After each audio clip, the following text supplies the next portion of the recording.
É muito comum pessoas me mandarem mensagem lá no meu Instagram querendo conhecer um pouco mais a respeito do meu processo. Também é muito comum lá no meu Instagram eu fazer posts contando a história do processo de validação e do PES no NCLEX dos meus clientes. Mas eu não me lembro de ter gravado em nenhum momento um vídeo contando a minha história. Quem é meu cliente acaba sabendo, porque a gente acaba conversando bastante, mas hoje eu quero contar para vocês um pouquinho da minha história, né? De como eu me tornei enfermeira licenciada no estado do Texas, como que eu conheci o processo, de onde o desejo veio, enfim. Por que eu vou contar a minha história para vocês? Eu acho que é legal a gente conhecer a história de outras pessoas, porque geralmente essas histórias podem inspirar a gente no nosso processo, porque a gente encontra ali um ponto de similaridade nos perrengues da vida, e isso geralmente costuma ser uma coisa muito positiva. Vamos começar, né, com quando eu me formei. Eu me formei no Brasil, eu saí da faculdade meio espantada com a profissão, eu fiquei com um pouco de medo, confesso, da área assistencial, porque eu não me identifiquei com alguns estágios que eu fiz, maternidade com certeza eu não me identifiquei nada, e eu fiquei pensando, gente, se eu não gostar de ser enfermeira, será que eu perdi tempo? E aí eu consegui o meu primeiro trabalho. Eu trabalhava numa área de gestão de saúde populacional, era um trabalho totalmente voltado à gestão, e logo no meu primeiro ano, depois de me formar, eu já virei uma gestora. Então, ao longo de 8 anos, eu cresci na área da gestão. Eu nunca fui enfermeira assistencial até concluir aqueles meus primeiros 8 anos de formada. Eu consegui um emprego bem rápido depois que eu me formei, então eu não tive muita dificuldade, mas nunca tinha sido dentro de um hospital. Em 2019, eu e meu esposo, a gente não tinha filho na época, hoje eu tenho um filho de 4 anos. Nós viajamos para os Estados Unidos de férias e nós nos apaixonamos. A gente foi para Miami e para Orlando, na Flórida. E assim, amor à primeira vista, obviamente. Eu amei a vibe, eu amei o lugar, eu amei tudo. Eu já conhecia outros países, né? Já tinha ido para Europa em outras férias. E eu sempre tive a certeza de que eu não queria ficar no Brasil. Até conhecer a Europa, a gente imaginava que seria algum país da Europa, né? Hoje a gente mora aqui em Portugal, no dia que eu tô gravando esse vídeo. Mas eu não imaginava que eu ia gostar tanto dos Estados Unidos. E quando a gente voltou, isso aconteceu, a nossa viagem aconteceu em novembro de 2019. Outubro, novembro de 2019. Quando a gente voltou pesquisando como a gente poderia fazer um processo para trabalhar e morar legalmente nos Estados Unidos. Nunca passou pela nossa cabeça fazer nenhum tipo de processo errado ou entrar e ficar sem status, enfim, não era um tipo de perrengue que eu estava disposta a passar. E aí a gente começou a pesquisar. Eu não fazia ideia da possibilidade de ser enfermeira, eu não fazia ideia de que pela minha profissão eu conseguiria um visto de trabalho e um green card. Logo que a gente voltou e começou a fazer as pesquisas, a gente ouviu falar a respeito do visto EB2NW. E em 2019, faltava um ano para eu me tornar elegível, né, entre aspas, ao EB2, que eles exigem ali uma formação mínima de pelo menos 5 anos. Então, eu não era elegível para o EB2, mas faltava muito pouco, faltava 6 meses para eu ser elegível. E eu marquei uma reunião com o escritório de advocacia na época para entender como funcionava o visto EB2. E nesse processo, né, enquanto a reunião não acontecia, eu fui pesquisando mais a respeito do EB2NW, ainda naquele momento eu não conhecia da existência do EB3, fiz a reunião com o EB2, ali a pessoa que me atendeu foi super atenciosa, explicou um pouquinho como funcionava o processo, mas que naquele momento eu não era elegível. E ainda que eu fosse elegível, eu precisava ter um valor que na época era fora de cogitação para mim, porque era um valor muito alto, era um processo que ficava entre 16 e 20 mil dólares, muito dinheiro, a gente não tinha esse dinheiro para fazer essa aplicação, e aí deu aquela, né, diminuída na ansiedade, porque eu pensei, poxa, se precisa ter 5 anos, eu não tenho ainda, e precisa ter esse dinheiro que eu também não tenho, como que a gente vai fazer? E aí o Instagram me sugeriu um perfil de um enfermeiro que se chama Márcio Licurgo, né? Muita gente conhece o enfermeiro Márcio, ele é um enfermeiro que é um dos pioneiros nesse processo, e ele na época tinha um canal no YouTube contando do processo dele. Eu assisti todos os vídeos do Márcio com o meu esposo, eu maratonei o Instagram dele, surgia uma dúvida ou outra, eu mandava mensagem pra ele, enfim, ele foi uma inspiração. Junto com o Instagram do Márcio, O Instagram de um outro enfermeiro também bem famoso, né, há um tempo nesse processo, foi o Instagram de um enfermeiro chamado Daniel Egipto. Esses dois enfermeiros abriram um leque de possibilidades na minha cabeça e na nossa rotina ali, né, naquilo que a gente esperava desse processo, que era a possibilidade de migrar com um visto de trabalho associado a um sponsor, e neste processo eu não precisaria ter um investimento tão alto quanto o processo do EB2NW. A gente foi estudar o que a gente precisava fazer para chegar naquele momento. Isso, né, ali, finalzinho de 2019, início de 2020, e a gente teve 2 grandes desafios nessa etapa. Primeiro, a gente teve a pandemia, né, que era algo que acabou com tudo aquilo que a gente esperava, porque ninguém sabia o que ia acontecer, e a gente teve a barreira do fato de eu nunca ter trabalhado na assistência. E aí, quando o Daniel e quando o Márcio compartilharam as experiências pessoais deles no Instagram e no YouTube, muito se falava a respeito da necessidade de ter uma experiência assistencial para você conseguir um contrato de trabalho. Então, naquele momento, eu me vi com uma única saída: conseguir um emprego na assistência para que eu pudesse atingir aquele requisito para conseguir um sponsor no futuro e estudar sobre as etapas do processo. Com a pandemia, eu sabia que eu não ia conseguir nada com a universidade, porque a universidade fechou, a gente passou a passar muito tempo em casa. Na época, eu era gestora numa consultoria grande em São Paulo, associada a uma rede hospitalar grande também. Eu pensei, bom, o que eu posso fazer hoje? Como a gente tinha um número de vagas para enfermeiros muito grandes naquela época, eu consegui o meu primeiro emprego na assistência no meio da pandemia. Eu fui trabalhar numa unidade de terapia intensiva, na época como supervisora. Como eu tinha uma experiência de gestão muito grande, eu não fui direto para assistência, eu fui para a área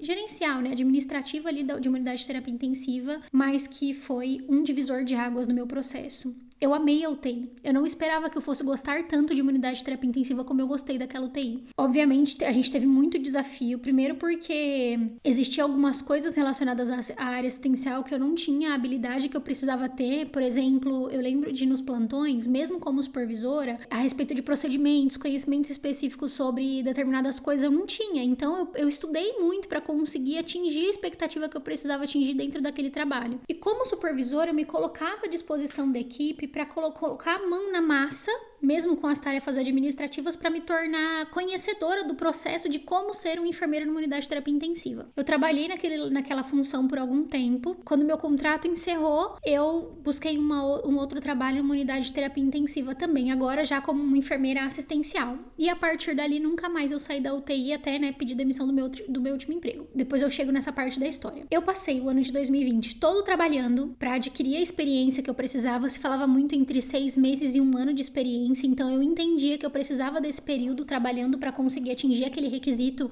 lá, né, que era se falado, o enfermeiro precisa estar bedside, precisa ser um hospital de grande porte, de mais de 100 leitos, ou na emergência, ou na UTI, ou numa clínica médica. Então eu queria cumprir aquele requisito e eu passei o ano de 2020 todo trabalhando. No ano de 2021, eu sentei com meu marido e a gente fez uma linha do tempo do planejamento do nosso processo, né? Nós somos uma família, então a decisão era em conjunto.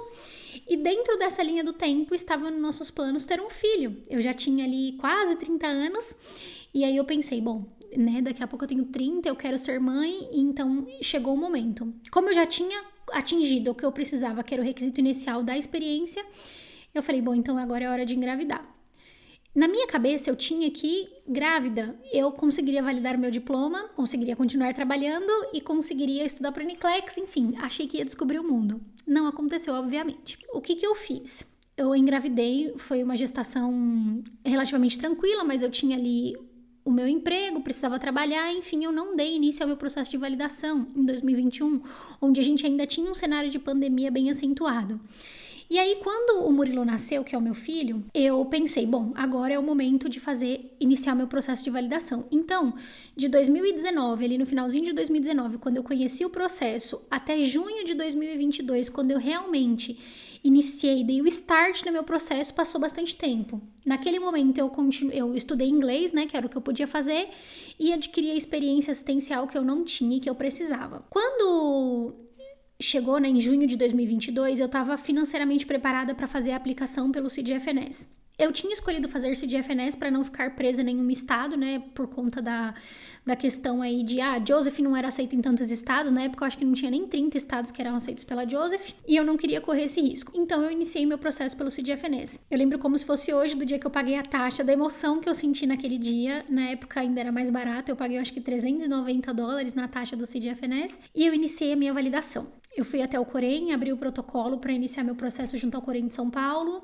Eu fui até a Universidade 9 de Julho e dei entrada nos processos. O meu processo de validação, ele levou 7 meses para ser concluído. Naquela época, né, a gente está falando aí de junho de 2022, a gente tinha um processo que não era tão bem conhecido e, historicamente falando, eu tinha um conhecido que tinha tido um problema na Universidade 9 de Julho com relação à resistência da faculdade em preencher o formulário corretamente e em assinar o documento.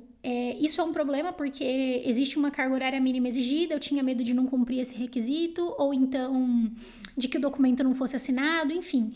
Esse colega, né, de processo que tinha tido problema com a Uninove, na época chegou a processar a Uninove e perdeu, então eu tava desesperada com medo de ter qualquer tipo de problema com a universidade onde eu me formei. E aí, quando os documentos foram enviados, ali veio uma esperança, né? Eu não tive problema nenhum com a Uninove. Naquele momento, eu tratei com uma moça, eu nem esqueço o nome dela era Angélica, que foi extremamente receptiva ao meu processo, já conhecia o processo, aquele medo que eu tinha no dia que eu fiz o pedido lá na Uninove, passou completamente, porque quando eu recebi o formulário preenchido, o formulário estava preenchido corretamente, a gente preparou o envelope, a Uninove sabia preparar o envelope, não tive problema nenhum.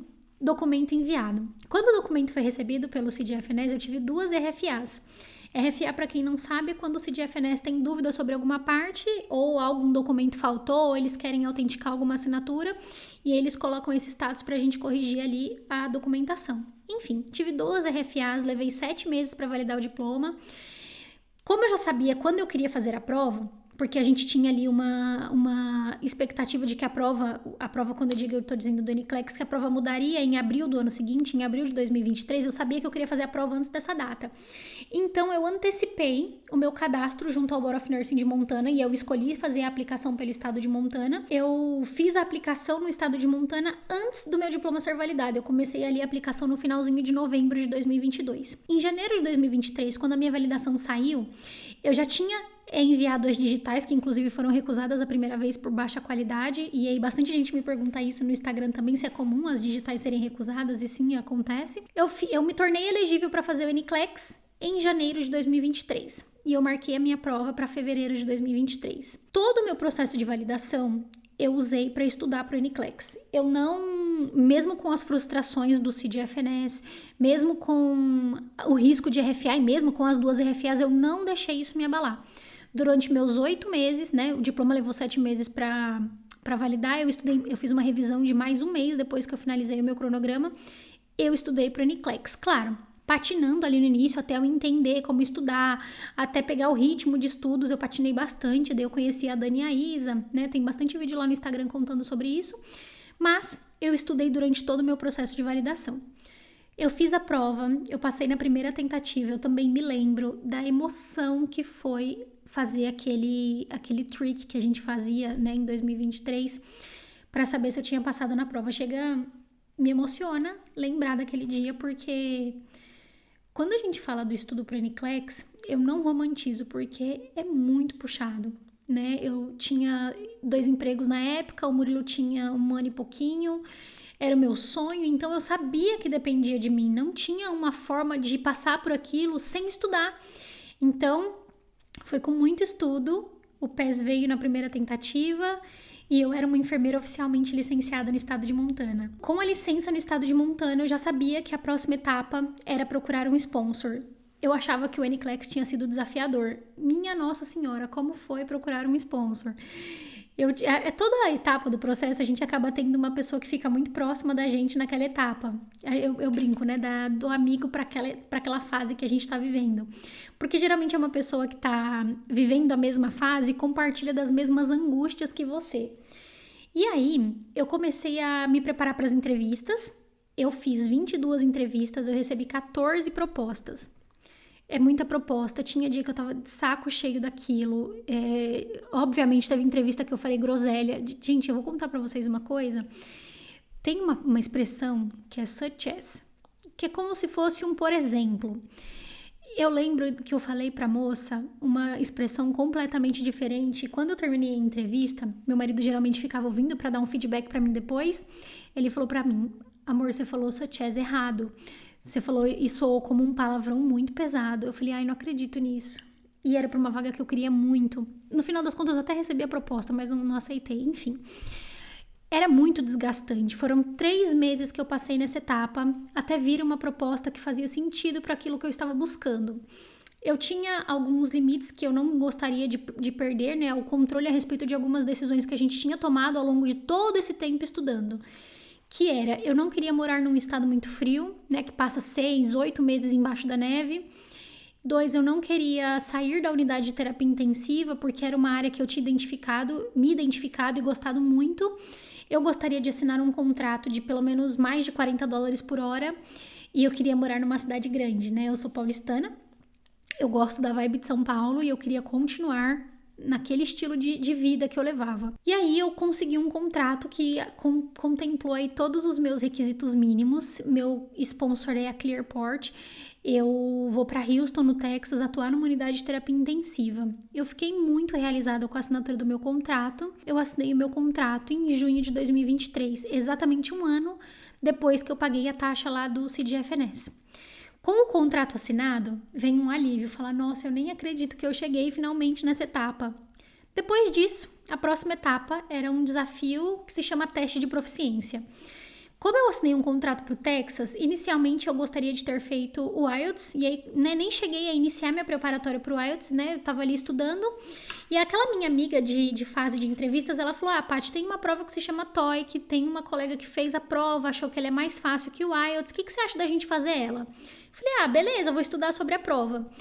Eu estudei sobre a prova, entendi como ela funcionava, era uma prova que tinha uma linguagem business, e aí eu pensei: poxa, eu trabalhei 8 anos na gestão, eu tenho essa linguagem, eu acho que vai ser uma prova que eu vou me identificar mais. E foi o que aconteceu. Eu gostei do estilo da prova. Eu fiz a prova, a primeira tentativa, em outubro de 2023. Por 15 pontos eu não atingi o score que eu precisava, então eu fiz a prova de novo em dezembro e atingi o score que era necessário para o Visa Screen, que é o último documento que a gente precisa para iniciar o processo migratório. Hoje a gente, tem sponsors que iniciam um processo migratório antes do teste de proficiência. Na época, a Clearport só iniciava o processo migratório depois do teste de proficiência. Então, em janeiro de 2024, meu processo migratório foi iniciado. A minha data de prioridade é dia 31 de janeiro de 2024. Gente, como eu chorei o dia que eu recebi aquele e-mail dos advogados da Clearport me comunicando que eu tinha uma PD. Era muita emoção, muita emoção, né? O I-140, quando eles me avisaram da aplicação, já tinha sido aprovado, foi aprovado em 5 dias, foi super rápido. Essa é a minha trajetória. Eu tenho muito orgulho de tudo que eu passei durante o meu processo de validação, de preparação para o Uniclex, da procura por um sponsor, da realização do teste de proficiência, porque eu vivi cada etapa num sentido de entender como o processo funcionava para que eu pudesse dar o melhor de mim naquela fase. Então, quando eu escolhi o teste de inglês, aquele era meu foco. Quando eu escolhi fazer o Uniclex, aquele era o meu foco. Quando eu resolvi validar o meu diploma, aquele era o meu foco. A gente precisa fazer renúncias nesse processo, então, financeiramente falando, eu não sou herdeira, não sou rica, então, obviamente, a gente precisou ali escolher o que a gente ia fazer em determinados momentos, porque as taxas em dólar, elas não perdoam, elas não são parceláveis, então, obviamente, a gente precisa de renúncias, mas eu não me arrependo do meu processo. Eu espero que, assim como o Daniel e o Márcio me inspiraram lá em 2019 a começar o meu processo, compartilhar a minha história, possa incentivar pessoas que estão com esse desejo nascendo ali, ainda uma sementinha no coração, para iniciar o teu processo também. Se você tem qualquer dúvida sobre como fazer cada uma das etapas desse processo, me manda uma mensagem no direct que com certeza eu posso te ajudar. Um beijo e até o próximo vídeo.